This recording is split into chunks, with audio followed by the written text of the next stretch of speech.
Bapak Presiden sudah mengarahkan setelah hari ini kita akan memberikan masukan kepada Amerika untuk kita bisa memberikan respons, dan harapannya hari ini kami melakukan rapat koordinasi dengan lebih dari 100 asosiasi dan untuk bagaimana kami mendapatkan masukan terkait dari apa kebijakan tarif yang dikenakan oleh Amerika oleh Presiden tarif Trump.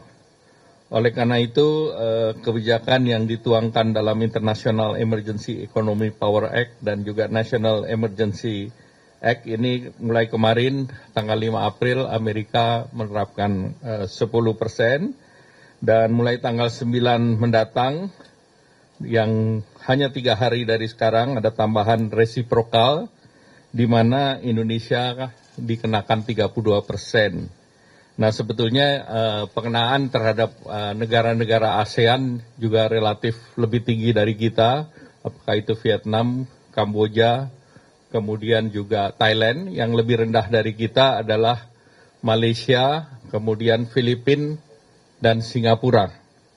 Nah, oleh karena itu penerapan tarif ini tentunya bagi Indonesia ada beberapa sektor utama yang terkena, yaitu food and apparel, karena itu juga menjadi andalan ekspor Indonesia.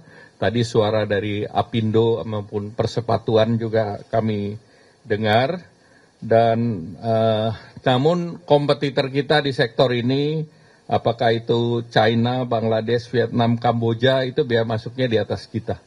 Jadi itu juga menjadi pertimbangan, shifting produk itu juga kita perhatikan.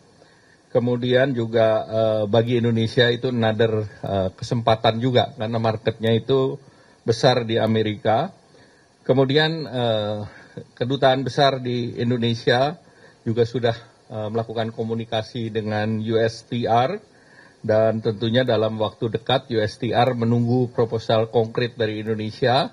Dan tentu hari ini kami selalu berkomunikasi dengan Bapak Presiden Prabowo.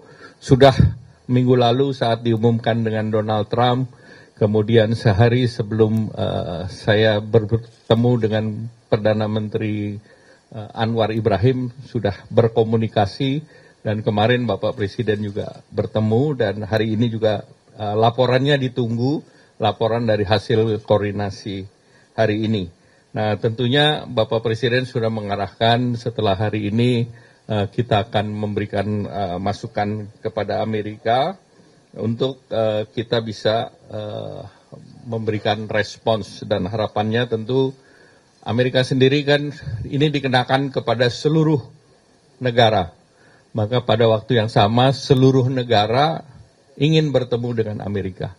Nah, oleh karena itu Indonesia sendiri akan mendorong beberapa kesepakatan, dan dengan beberapa negara ASEAN, Menteri Perdagangan atau Commerce, saya juga berkomunikasi selain dengan Malaysia juga dengan DPM Singapura, dengan Kamboja dan yang lain untuk mengkalibrasi sikap bersama ASEAN.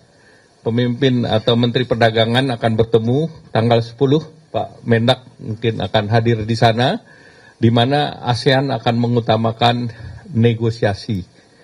Jadi ASEAN tidak mengambil langkah retaliasi, tetapi Indonesia dan Malaysia akan mendorong yang namanya trade investment TIFA. Karena kita TIFA sendiri secara bilateral ditandatangan di tahun 96, dan banyak isunya sudah tidak relevan lagi, sehingga kita akan mendorong berbagai kebijakan itu masuk dalam TIFA. Nah, selanjutnya beberapa non-tarif measures, kemudian terkait dengan tarif dan bagaimana kita meningkatkan import. Arahan Bapak Presiden bagaimana delta daripada import ekspor kita yang bisa sampai 18 billion dollars diisi dengan produk-produk yang kita import, termasuk gandum, cotton, bahkan juga salah satunya adalah produk migas. Di samping itu, Indonesia sendiri dalam proyek strategis nasional akan membangun beberapa proyek termasuk refinery. Nah, mungkin salah satu komponennya kita beli dari Amerika.